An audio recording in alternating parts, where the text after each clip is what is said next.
Hello friends, welcome to my career Pathshala. आज का ये वीडियो फिर अगेन से एमबीबीएस इन बांग्लादेश को लेकर के जो बच्चे वहाँ एडमिशन्स ले रखे हैं या जिन बच्चों का करियर स्टेज पे लगा हुआ है, उन बच्चों के पेरेंट्स के मन में, बच्चों के मन में एक डर सा है बना हुआ है। जिस तरीके की चीज़ें इंडियन मीडिया में, न्यूज़पेपर पे या आपको देखने को मिल रही है, उससे किसी के मन में भी डर, शंका, संकोच पैदा हो सकता है। ये बहुत ही कॉमन सी बात है, लाजमी है कि किसी भी बच्चे का जो करियर है वो उसके लाइफ से ज़्यादा इम्पोर्टेंट नहीं हो सकता। ठीक है, जान है तो जहान है, ये बात बिल्कुल किसी से छुपी नहीं है। लेकिन हाँ, ये बात तब लाजमी है जब आप किसी र्यूमर का पार्ट नहीं बनते। लेकिन क्योंकि इस तरीके की जब चीज़ें होती है तो अफवाह बहुत फैलती है और ज़्यादातर लोग अफवाहों के कारण अपना डिसीजन सही नहीं ले पाते। खैर, मैं आपको बता दूं, पहले मैं पार्ट बाय पार्ट डिस्कस करने की कोशिश करूंगा। जैसा कि वहाँ के आर्मी के डिक्लेरेशन के बाद वहाँ पर जितने भी मेडिकल कॉलेजेज, स्कूल और बिल्डिंग हैं, उनको ओपन कर दिया गया है। कई सारे कॉलेजेस से, मेडिकल कॉलेजेस से आपको नोटिफिकेशन भी आए होंगे कि आपका 10 से 8 से ऑनलाइन क्लासेस स्टार्ट होने वाली है। कई सारे कॉलेजेस ने इसको पोस्टपोन करके 17 के बाद स्टार्ट करने की कोशिश की है। जब तक आपके पासपोर्ट जो है एम्बेसी में ही सबमिट है, जब स्टार्ट होगा तो आपको वीजा मिल जाए। चाहे आपने किसी भी कंसल्टेंसी के थ्रू क्यों नहीं अप्लाई किया हो, आपको पैनिक होने की जरूरत नहीं है। जिस कंसल्टेंसी के थ्रू भी अप्लाई किया होगा, उन्होंने सही तरीके से ही आपका एप्लीकेशन लगाकर वीजा के लिए अप्लाई किया होगा। और अगर कहीं देर हो रही है तो इसमें कंसल्टेंसी का प्रॉब्लम नहीं है, वो ऊपर से ही चीजें उस तरीके से आ रही है। तो अभी के सिनेरियो में करना क्या है? सवाल ये है कि बहुत सारे के मन में यह डर है कि जाए कि नहीं जाए या क्या करे, किस तरीके से करे। तो मैं आपको बताना चाहता हूँ कि सबसे पहले तो एक काम करना है कि जो भी ऑनलाइन क्लासेस 8, 9, 10 से स्टार्ट हो रही है, तो हर कॉलेज के अंदर में बैच है। मतलब 10, 12, 11, 13 इस तरीके से जो भी है, 20, 21 जो भी बैच है, उस बैच के हर सीआर को चाहिए, जो क्लास रिप्रेजेंटेटिव है, उनको चाहिए कि आप अपने प्रिंसिपल से, डायरेक्टर से बात कीजिए। बीइंग कंसल्टेंट जो कॉलेज हमारे टच में है, उनको तो मेल कर ही रहा है कि ऑनलाइन क्लासेस शुड नॉट, आप जो है 17 के बाद ही रन कीजिए या 17 ऑनवर्ड्स रन कीजिए। क्योंकि अभी वहां पर जो गवर्नमेंट है या जिस तरीके का सिचुएशन से लगता है कि इसको सेटल डाउन होने में कम से कम 15-20 दिन का टाइम लग जाएगा।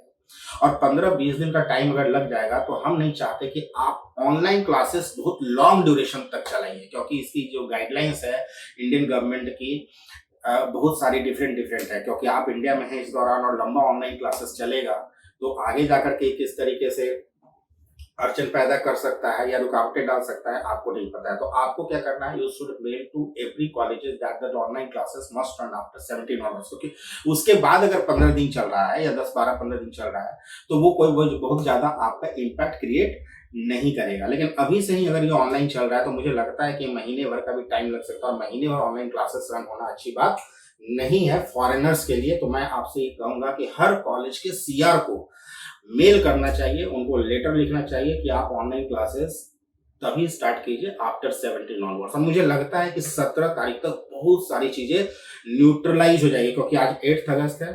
आज रात को 8 बजे वहाँ के जो प्राइम मिनिस्टर है वो ओथ लेने वाले हैं, और अगले 2-3 दिन के अंदर में जो वहाँ के लोकल पुलिस स्टेशन में पुलिस नहीं है वो सब वापस आएंगे, अपने ड्यूटी पे आएंगे। जो लॉ एंड ऑर्डर सिस्टम है, जो लॉ एंड ऑर्डर जो भी है, मेंटेन किया जाएगा और धीरे धीरे चीजें जो है वो अपने रूटीन वर्क में आना शुरू हो जाएगी। तो आपको ये चीजों का ध्यान रखना है। एक और इम्पॉर्टेंट जो बात है वो ये है कि कई सारे बच्चे जब आ रहे थे तो उनके क्लास में ऑटोप्सी का क्लासेस था या आपके प्रैक्टिकल्स थे, कोई मतलब किसी तरीके का एग्जाम था, कुछ भी था, तो आपको परेशान नहीं होना। मैं देख रहा हूँ बहुत सारे बच्चे फिराक में हैं जो मुझे मैसेज मेल आते हैं कि कैसे बॉर्डर खुले और वो भागे अपने क्लास। नहीं, ये गलती नहीं करना है। Till the situation get normal, जब तक फ्लाइट रीशेड्यूल पूरी तरीके से अच्छे से नहीं हो जाए, जब तक सारे बॉर्डर्स ओपन नहीं हो जाए, इंडियन काउंसलेट की एडवाइजरी आपके पास नहीं आ जाए, सिर्फ कॉलेज के बोलने से और बहुत ज्यादा एक्साइटमेंट में, ओवर एक्साइटमेंट में आपको यह डिसीजन नहीं लेना है। ठीक है, though the situation over there is not as it is what you are seeing in the television channel. ठीक है, क्योंकि वहां पर जो कई सारे हमारे लोकल स्टूडेंट्स हैं जो अभी डिफरेंट कॉलेजेस में हैं, जो नहीं आए किसी न कारण, इतने मतलब सिचुएशन, क्राइसिस सिचुएशन होने के बावजूद भी उधर है, और उनका जो आज का अपडेट है तो ढाका की इन एंड अराउंड में चीजें बहुत सारा नॉर्मलाइज हो गई है। न्यूट्रलाइज हो गई है। स्टूडेंट्स ने ट्रैफिक का सिचुएशन संभाल रखा है, जो जो चीज़ें टूटी थी अब वो डोनेशन रेज कर रहे हैं, उस डोनेशन से उसको रिकवर करना चाह रहे हैं, सिटी को क्लीन करना चाह रहे हैं, ठीक है।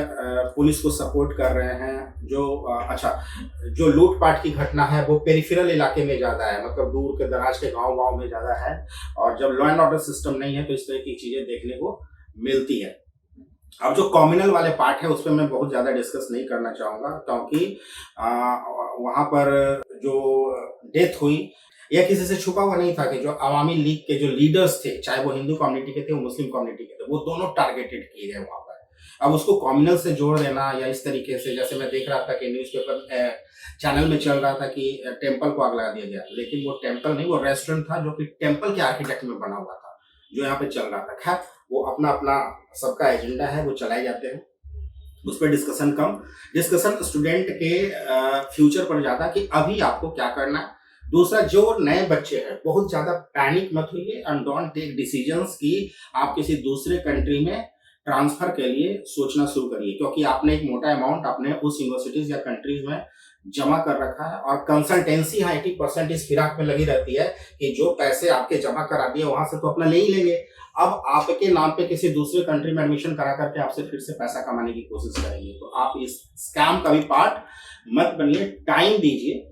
10 से 15 दिन में आपको बहुत सारी चीजें मुझे लगता है कि नॉर्मल होते हुए दिखाई देगी, और अगर उसके बाद भी नहीं होता देन यू कैन थिंक, लेकिन जिसकी संभावना मुझे लगता है कि 0.01% है, क्योंकि जिस तरीके के अपडेट्स, रिसेंट अपडेट्स देखने में, सुनने में, समझने में आ रहे हैं, उससे लगता है कि चीजें बहुत जल्दी रिकवर हो जाएगी। एक और बात, एक और ट्रांसफर वाले मैटर पे मैं बता दूं कि बांग्लादेश का जो ट्रांसफर है वो किसी भी कंट्री में नहीं चलता, क्योंकि बांग्लादेश का जो सिलेबस है हूबहू इंडिया और नेपाल से मैच करता है। बाकी जितने भी कंट्रीज है, CIS country, Russia, Ukraine, XYZ country, उन सब का एक सिलेबस का अलग मॉडल है। तो मोर देन सिलेबस, या जो आपके उनके यहाँ पे ECTS क्रेडिट ट्रांसफर सिस्टम है, आपके यहाँ पे सब्जेक्ट वाइज पढ़ाए जाते हैं, तो आपके जो ट्रांसक्रिप्ट हैं, यानी आप उनके ट्रांसक्रिप्ट कभी मैच नहीं करते, इसलिए वो ट्रांसफर पॉसिबल नहीं हो पाता है। तो कई सारे बच्चों का सवाल होता है कि यूक्रेन वाले बच्चे कैसे दूसरे कंट्री में ट्रांसफर हो गए, तो बांग्लादेश बच्चों को भी, तो आपके पास ट्रांसफर वाली सिचुएशन नहीं है, क्योंकि वो इंटरनेशनल वॉर था। आपके यहाँ पर ये एक करंट क्राइसिस सिचुएशन है, और इस करंट क्राइसिस सिचुएशन से मुझे लगता है कि हर कंट्री और उसके सिटीजन्स बहुत जल्दी उभरना चाहते हैं। आपको टाइम देना पड़ता है, आप समय देंगे तो आप देखेंगे कि चीजें रिकवर्ड हो गई हैं, और पैनिक सिचुएशन में आपको नहीं आना है। तो किसी भी स्टूडेंट्स को या पेरेंट को बहुत ज्यादा पैनिक सिचुएशन में आने की जरूरत नहीं है। दिस इज करंट क्राइसिस, और उम्मीद है कि इससे बहुत जल्द सब कोई बाहर आता हुआ दिखाई देगा। सेकंड, आपको जाने का प्लान फाइनल तभी करना है जब वहां पर flight, restaurant, hotels, market, everything open हो जाए, जब आपके लोकल स्टूडेंट्स उधर पर जब आपको अच्छी अच्छी न्यूज देना शुरू कर दे, और आपको पता भी चल जाएगा अगर आपने माई करियर पाठशाला चैनल सब्सक्राइब करके रखा हुआ है। और उम्मीद है कि जो करंट गवर्नमेंट बांग्लादेश में आएगी उससे इंडियन गवर्नमेंट के रिलेशंस भी बहुत अच्छे होंगे, क्योंकि दोनों एक दूसरे के लिए नीडी हैं। हमारा बांग्लादेश लार्जेस्ट एक्सपोर्टर है, हम बांग्लादेश को सबसे ज़्यादा चीज़ें एक्सपोर्ट करते हैं, हमारा बहुत बड़ा मार्केट है। जितने हर मामले में जितने स्टूडेंट्स इंडिया से बांग्लादेश जाते हैं, बांग्लादेश से 4 टाइम्स स्टूडेंट्स इंडिया में भी आते हैं। जितनी ज़रूरत हमें बांग्लादेश की है उससे कहीं ज़्यादा ज़रूरत बांग्लादेश को इंडिया की है। तो इन सारी चीज़ों पे उम्मीद पे दुनिया कायम है, तो उम्मीद पे बने रहिए, कुछ दिन अपने आप को टाइम दीजिए, क्योंकि इस तरीके की सिचुएशन में you can not see a miracle in a single night या ओवरनाइट। आप मिरेकल नहीं देख सकते, at least it takes a month 2 month to recover from the situations. तो उम्मीद है कि आपको यह वीडियो कुछ होप देगा, कुछ उम्मीद देगा। बने रहिए माई करियर पाठशाला के साथ। Till that keep liking and keep subscribing. Thank you so much.